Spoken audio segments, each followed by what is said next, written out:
Hear me okay? All right, again, my name is Captain Marcus Woodring, W-O-O-D-R-I-N-G. I'm the Sector Commander for Sector Houston Galveston that covers the region from Lake Charles, Louisiana, all the way down to Matagorda Bay. Today, what I want to do is talk about some tar balls that were found on the beach and tell you some of the things we're doing in response to those tar balls. On Saturday, July 3rd, we got a report of some tar balls over on Crystal Beach, and we went over to investigate. We found some tar balls in the surf, not on the beach. The largest one we found was about the size of a ping pong ball. We sent those off to be tested, and the results of that test came back positive as a match to the Deepwater Horizon event. On Sunday, we got some more reports of tar balls, also on Crystal Beach and down on east end of Galveston Island. We responded to that report as well. Those samples have been sent to the lab. We do not have results yet for those. Those tar balls were nickel to dime size. We cleaned them up. It totaled about 5 gallons of tar balls. I believe we have a sample here in the room that you'll see in a little bit. When we got the results back from the July 3rd sample, the report came back and said, yes, it's a positive match, but the weathering of these tar balls is inconsistent with tar balls or oil that would have been transported naturally from the wellhead to Galveston. It's about 400 miles, and in that time, the oil would be emulsified. These tar balls that we picked up were a little more tacky. So there's some other theories out there that potentially it came in ballast water from a ship, potentially stuck to the side of a ship and it fell off as it was coming into Galveston, something like that. We'll look at that separately. I don't think that's the major concern of the citizens of Texas. I think the major concern is that the oil is from the Deepwater Horizon event. In response to the tar balls that we've had, we've taken a couple actions. You're standing today in the initial command post that we're setting up here in Texas for the response. We'll have our partners here with us. I have Texas General Land Office, Rich Arnhart with me. I also have Neil Gary, a representative from BP here today. And if we do go to a full-blown incident command post, they will obviously be fully represented here as incident commanders. The second thing we did is obviously we went out and cleaned them up. The tar balls are cleaned up. They're off the beach. We've been out today, and there's no more tar balls sighted today. We have a contractor, T&T Marine, on standby. If we get any more reports of tar balls out there, they will respond immediately and clean those up. We've increased our beach patrols, not only with the T&T Marine and Texas General Land Office and the Coast Guard, but also with overflights and other things. We're keeping a close eye. If any citizens see any tar balls out there, please call the local Coast Guard station, Texas General Land Office, or the National Response Center.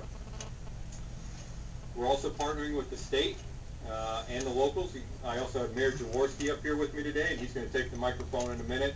But as you can see, this response is going to be unified. It's going to be unified from the beginning, and we're all part of the same team, and we have the same concern and goal in mind, and that's ensuring the beaches remain open.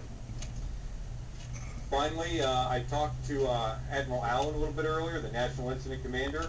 I also talked to Admiral James Watson, who is the Area Unified Commander for this response, told them what we had down here and have briefed them up.